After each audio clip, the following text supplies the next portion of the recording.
Battle of the cheap guns today. This is the anti-gun snob video right here. Armscor M206, Bulgarian Makarov.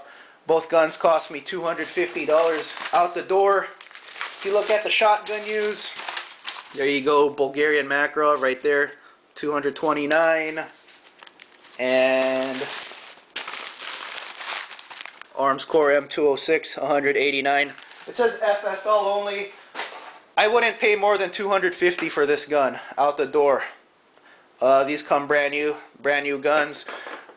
Bulgarian Makarov, these are military surplus guns.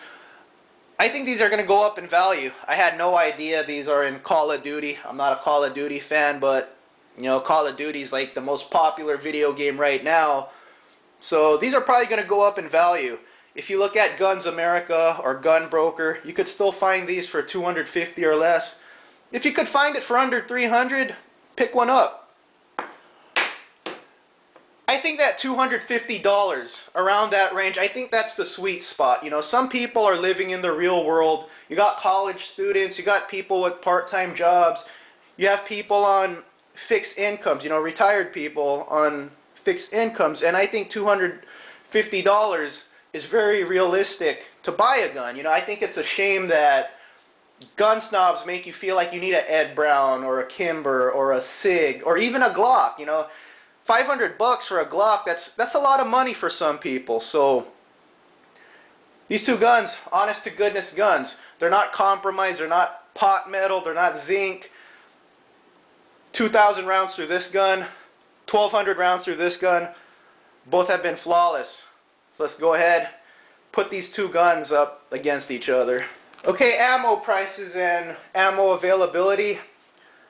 This actually has cheaper ammo, but here's the thing. With this gun right here, you need to shop online. The only time I ever found ammo for this gun over the counter is when I found these. This was like $15 when I saw this at the gun store. But since this is a commie gun, there's a lot of commie ammo for it. This runs for like $9, this runs for $10, and this is like $11. So there you go, steel case commie ammo. This is actually brass case, and they actually have Hornady critical defense ammo for it right there. Bought this one online too. This was $20 for 25, maybe $18, something like that. So the ammo's not bad on this. It's as cheap as regular 9mm, but the catch is you gotta go online. 38 special. Buy this stuff at Walmart. You could buy it anywhere, any gun store. 38 specials, very common. The ammo is actually a little more pricey than Makarov ammo. The cheapest stuff I could find was like this stuff right here, $14 for a box of 50. And that's like the typical price for 38 special ammo, $14 to like $17. And critical defense Hornadys right there, 38 special, like $18, $20, something like that for 25 rounds. But very common. If you look at Cheaper Than Dirt, for example, there's like one page of different types of Makarov ammo. Look up 38 special, there's like freaking 8 pages. So probably some of the most common ammo around. This one, you know, it's out there, it's available, you just got to shop online. So, you know, what's your deal? Do you want to shop online? Is that cool with you? Because this is the only time I ever found Makarov ammo at a store.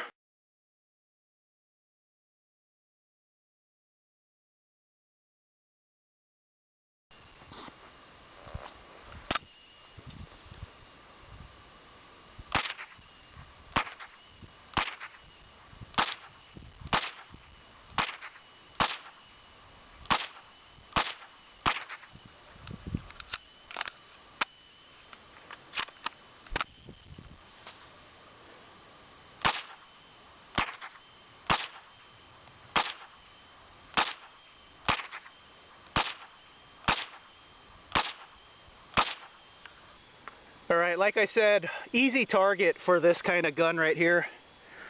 You know, this size target at about 75 feet back or further, you know, no problem. Easy to hit with something like this. Now let's try that with the 206 and the Makarov.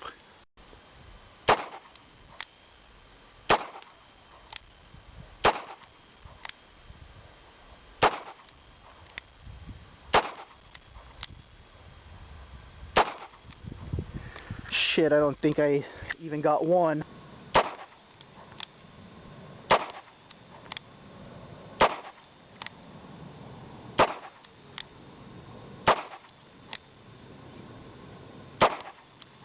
Alright, let's go ahead and see if I hit it.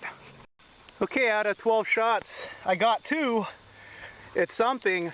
You know, it's pretty off. I was kind of seeing it going to the right, to the left. It was a little bit everywhere, but got 2 shots from 75 feet back. Snub nose revolver. Okay, I covered up the 2 holes there. Let's try that with the Makarov. Let's go for 16 rounds.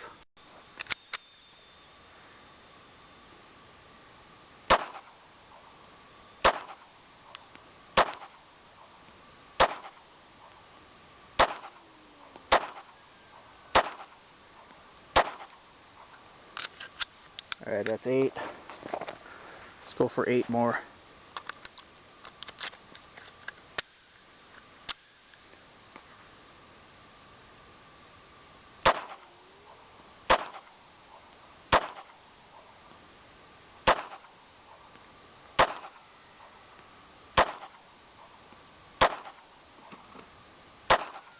Alright, let's see how I did. Looks like I got 1 or 2. Okay, I got 1 hit in. I don't think this really proves anything, tell you the truth. It's a far range, so, you know, practice. You know, if you practice a lot with these little handguns, hey, you could probably hit something, you know, nice distance away. This is way further than, you know, self-defense type distances, so, you know, it's a lot of fun. It's fun for the hell of it, you know. Okay, this is about 20 feet back. You know, good range for practicing, you know, self-defense, stuff like that. Armscor, M206 up first.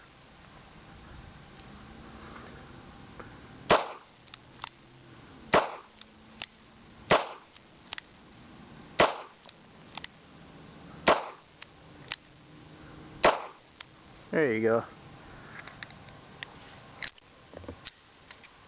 Okay, up next is a Makarov.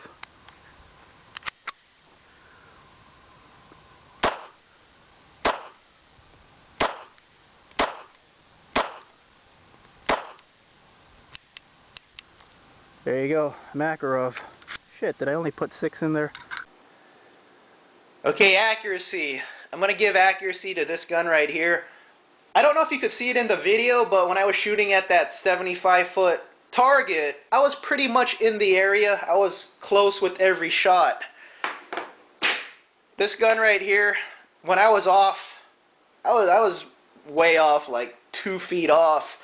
You know, so it's probably the barrel, short ass barrel. It's a snub nose. You know, I was doing it for fun. That's the thing. You know, guns are fun. Why not? Yeah, and that's the thing, man. Everyone's different. Some people might be able to hit shit at 200, 300 feet with this gun. It's all practice. Practice makes perfect, right? It's all skill level, but you know, with my skill level, I'll give the edge and accuracy to this gun right here. Okay, both of these guns have been 100% reliable. Even with aftermarket magazines, this gun eats anything. I'm not going to give it a perfect score though. I'm going to give it a 9.5 out of 10 because it is a semi-auto and something could go wrong. Nothing has gone wrong so far, and I hope it never happens because it's just badass when a gun is flawless. You know, what more can you ask for? This gun has also been flawless, but I'm also not going to give it a perfect score. In fact, I'm going to give it an 8 out of 10. It's just not built as solid as this gun right here. Like this gun, I feel like I could throw this gun on the floor. I feel like I could slam this fucking gun on the floor and it's still going to function flawlessly. This gun, you know, kind of cheap. You know, kind of a cheap finish. You see how the hammer's not fully painted. I feel like if I dropped this thing, it would break. I feel like something would go wrong with this gun if I dropped it. This gun, I feel like I could slam it on the fucking floor. Other than that, though, this gun has been flawless. You know. So, both guns. Excellent reliability. Or 8's very good. And this 9.5, that's fucking excellent. So they get the job done though. Both guns definitely get the job done. Alright, Armscor M206. This is a Bitterroot Valley, kind of like a generic hollow point.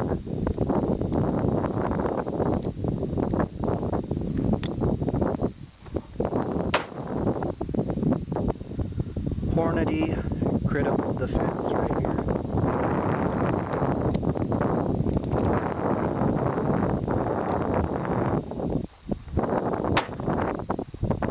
Okay, so the two 38s are on top. I'm going to hit the bottom with the Makarov.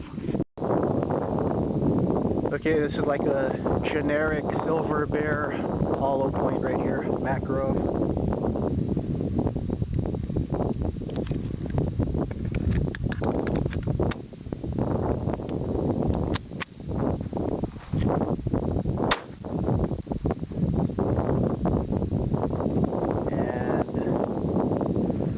Right here, this is a Hornady critical defense.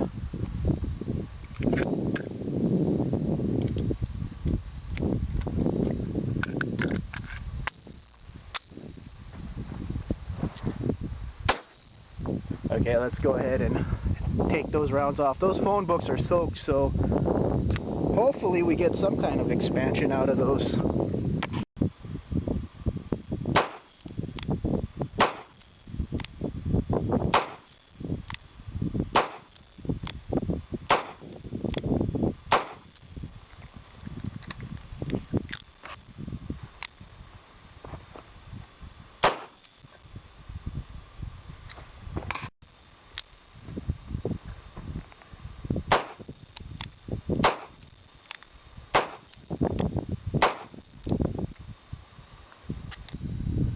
Okay, here's the big concrete block.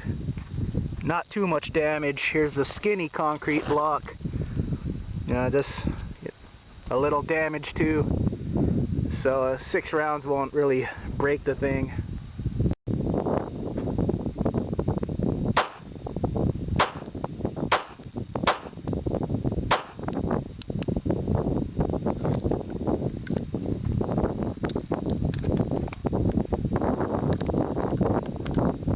Metal jacket.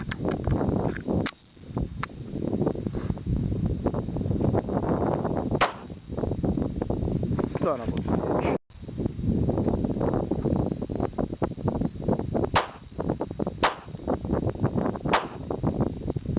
Broke it. So it looks like the Makarov has more power in the full metal jacket. I don't know. This is not a scientific test or anything, but the 38 didn't break it, and it looks like it's doing more damage to the concrete block. So the 38 hollow point had more penetration. The Bitterroot Valley one did, just like by half a phone book, but damage to the concrete block. It looks like the Makarov has the edge, and it cracked this one in half. The 38 didn't do that. Okay, when the topic of stopping power comes up in a magazine, they say that the minimum caliber you want is a 38 special. I'm going to give this gun a 6 in power. It gets the job done, but it is outclassed by a lot of different calibers out there. 9mm, 45, 40, 357s, 10mm. So gets the job done. There's just so many different calibers out there that outdo this gun right here. Now I put these guns up against each other in various power events, and I think this gun has the edge. I'm no ballistics expert, but from what I saw, this gun outdid this one. So I'm going to go ahead and give this gun a 6.5 in power. When you look at my expansion test, I got it all jumbled up, so I'm going to revisit that. Here's a critical defense from Hornady right here. It actually didn't expand too much. And here's a Bitterroot Valley. It just got destroyed in those phone books, just broke up. But this one actually penetrated like 4.5 phone books. This one went through 4. And same with the Makarov. All of them went through 4 basically. This one went a little further. So here you go. Here's a Hornady critical defense right here. And here's the Silver Bear. I'm surprised the Silver Bear expanded as much as it did. So slight edge in power. Surprisingly, I'm actually surprised. Goes to the Makarov. But then again, this is a short barrel, and it's not a plus P rated 38, so, you know, that probably gave this gun the edge. Okay, ease of use. Perfect score for this gun. Open it up, load it up, close the cylinder, no safeties, pull the trigger, it goes bang. Want to clean it? There you go, clean it. Makarov, 8.5 out of 10. Just because it has a few extra steps, you know, the average person might not like all the extra steps. You know, revolver has like 2 steps. This has a few others. You know, magazine. You know, it's the crappy European style. Safety. That's a decocker right there. Field trip's very easy actually. Just pull this down and it comes out like that. As easy as any gun out there. So, you know, Makarov still gets a high score, 8.5 out of 10 in ease of use, but revolvers are always going to get a perfect score in ease of use because, you know, there's nothing to revolvers. Okay, cool factor.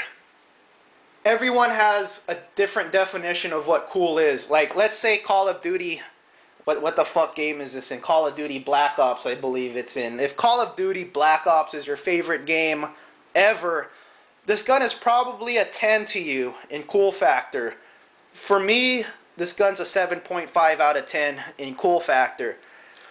There was a segment on this gun on Deadliest Warrior. This gun only holds 8. And the Russians are still using this gun. Says a lot about this gun. This gun is a copy of the Colt Detective. Colt Detective was in Mafia. If Mafia is your favorite game of all time, this is probably a 10 to you. I'm personally going to give it a 6.5 out of 10 in cool factor, just because there's so many cooler revolvers to me out there. I love revolvers, and this revolver is great. This revolver's been great to me, but you know, you got the Colt Python, you got the 460 Magnum that was in Resident Evil, you know, Afterlife, where she dual wields 460 Magnums. Then you got the S&W 500. That's my favorite gun right there. You know, another revolver. So, you know, if Mafia is your favorite game of all time, or if you like gangster movies, this is probably a 10 to you in cool factor. So, you know, hard topic or whatever, hard subcategory to rate there. So, 6.5 and 7.5 right. Okay, it's time to hand out the report cards here. Makarov, 8.14 out of 10. Armscor M206, 7.93 out of 10. My only knock against the Makarov, you can't walk into a gun store and buy ammo. You know, it's really rare when I see ammo at a gun store for a Makarov. But it's the year 2011. If you aren't shopping online yet, get with the times, man. Shopping online is the way to go. There's just way more options online. Only ammo cheaper than the 9mm Makarov is Tokarev ammo and 22. That's it. Makarov ammo is even cheaper than regular 9mm, so that's a bonus. This gun did really well, 38 special. You know, got the perfect scores for the day on ammo availability and ease of use. So, you know, the Makarov actually didn't pull off any perfect scores today, but, you know, like I said, my knock against this gun is the quality. Yeah, it's a $200 gun. I'm not expecting a Smith or a Ruger, but didn't do this yet. Here's a cylinder lockup test. Pull the hammer back, pull the trigger, catch the hammer, and see how there's a little play. Hasn't affected reliability or anything, but it doesn't do this on my Ruger or my Smith. So, you know, cheap gun, $250 gun. Now this gun is as cheap as this one, but it's a military surplus gun, so, you know, it doesn't have the quality of this one. You know, it's much higher quality, but the catch is you don't get a brand new gun when you get something like this. You get a military surplus gun. So yeah, battle of the cheap guns right there. This one edged this one out just a little bit, but they're both great guns. If you could get them for $250 or less, I would pick them up. You know, I would even pay more for this. I would pay more than $250 for this. I would pay $300 for this. But this gun right here, it's not worth more than $250. So there you have it. You don't need a Glock or a Kimber or an Ed Brown to have fun. You know, I took these guns out, put 200 rounds through both of them, had a lot of fun. You know, and honestly, man, it was a lot of fun trying to hit that 75-foot target. You know, I got to take these guys out again. You know, I did take these guns out for 2 months. You know, put 200 rounds through it. I want to take them out again. It's a lot of fun. And, you know, the cool thing is for $250, the price of a video game system, you could get yourself a gun. And I think that's really important, you know. I think it's a shame when people don't buy guns because they feel like they need a Glock, you know, or something like that. And like I said, $500 is a lot for some people. $250, hey, you could work at Taco Bell part-time. You know, you could be retired, be on a fixed income, and you could have a gun like this and have a lot of fun. Not a compromised gun or anything like that. You know, put a mess of rounds through it and have some fun, because that's all that matters in the end, is having fun. Alright everyone, hope you enjoyed the battle of the cheap guns. Everyone kick ass, be safe, and take it easy.